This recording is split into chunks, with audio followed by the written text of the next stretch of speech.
Once upon a midnight dreary, while I pondered, weak and weary, over many a quaint and curious volume of forgotten lore, while I nodded, nearly napping, suddenly there came a tapping, as of someone gently rapping at my chamber door.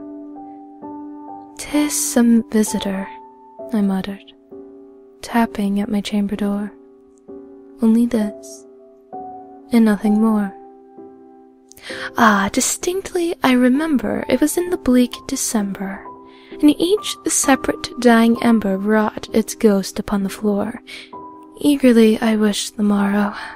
Vainly I had sought to borrow from my books surcease of sorrow. Sorrow for the lost Lenore, for the rare and radiant maiden whom the angels name Lenore, nameless here forevermore. And the silken, sad, uncertain rustling of each purple curtain thrilled me, filled me with fantastic terrors never felt before, so that now to still the beating of my heart, I stood repeating, "'Tis some visitor entreating entrance at my chamber door, some late visitor entreating entrance at my chamber door. This it is, and nothing more."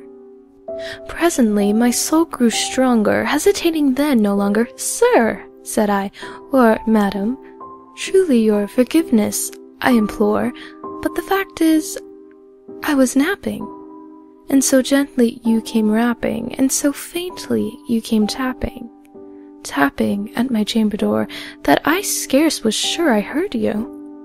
Here I opened wide the door. Darkness there, and nothing more.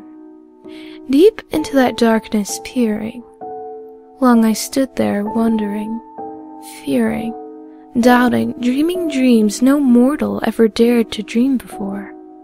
But the silence was unbroken, and the darkness gave no token, and the only word there spoken was the whispered word, "Lenore."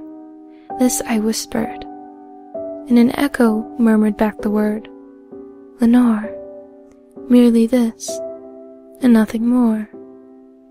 Back into the chamber turning, all my soul within me burning, soon again I heard a tapping somewhat louder than before. "Surely," said I, "surely that is something at my window lattice. Let me see then what thereat is, and this mystery explore. Let my heart be still a moment, and this mystery explore. 'Tis the wind, and nothing more." Open here I flung the shutter, when, with many a flirt and flutter, in there stepped a stately raven of the saintly days of yore. Not the least obeisance made he, not a minute stopped or stayed he, but with mine of lord or lady, perched above my chamber door, perched upon a bust of Pallas, just above my chamber door, perched, and sat, and nothing more.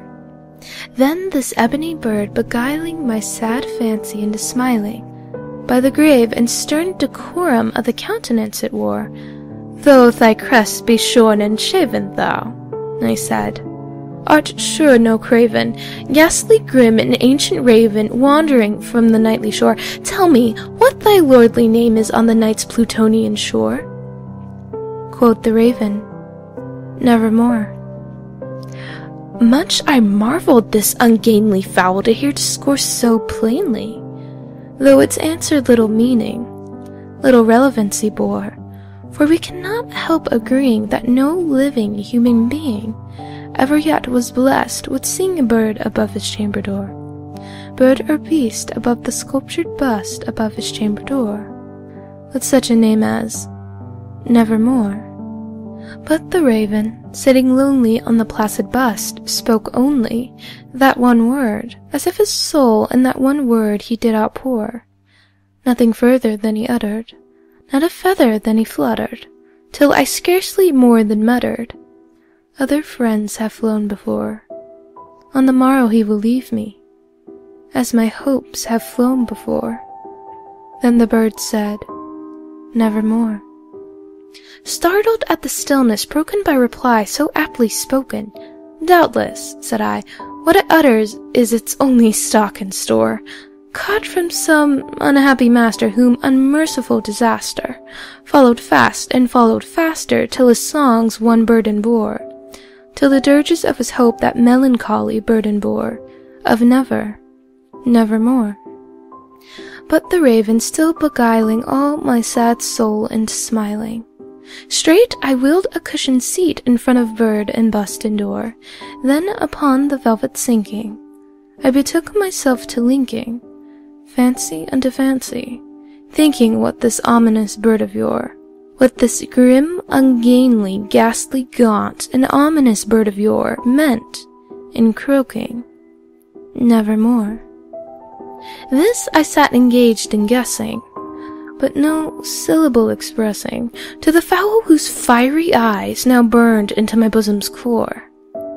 This and more I sat divining, with my head at ease reclining on the cushion's velvet lining that the lamplight gloated o'er, but whose velvet violet lining with the lamplight gloating o'er she shall press, nevermore.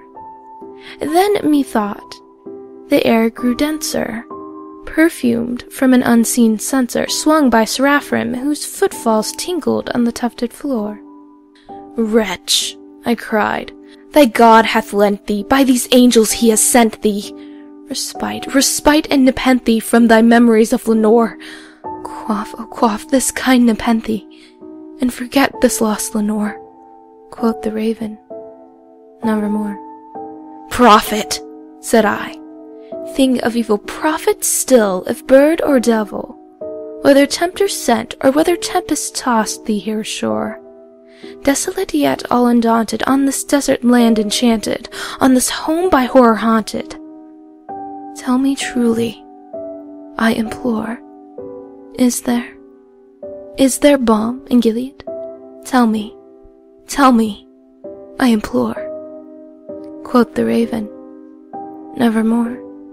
"Prophet," said I, "thing of evil, prophet still, if bird or devil, by that heaven that bends above us, by that God we both adore, tell this soul with sorrow laden if, within the distant Aidenn, it shall clasp a sainted maiden whom the angels name Lenore, clasp a rare and radiant maiden whom the angels name Lenore." Quoth the raven, "Nevermore." "Be that word or sign of parting, bird or fiend," I shrieked, upstarting, "get thee back into the tempest and the night's Plutonian shore. Leave no black plume as a token of that lithe soul hath spoken. Leave my loneliness unbroken. Quit the bust above my door. Take thy beak from out my heart, and take thy form from off my door." Quoth the raven, "Nevermore." And the raven, never flitting, still is sitting on the pallid bust of Pallas just above my chamber door, and his eyes have all the seeming of a demon's that is dreaming, and the lamplight o'er him streaming throws his shadow on the floor, and my soul from out that shadow that lies floating on the floor shall be lifted, nevermore.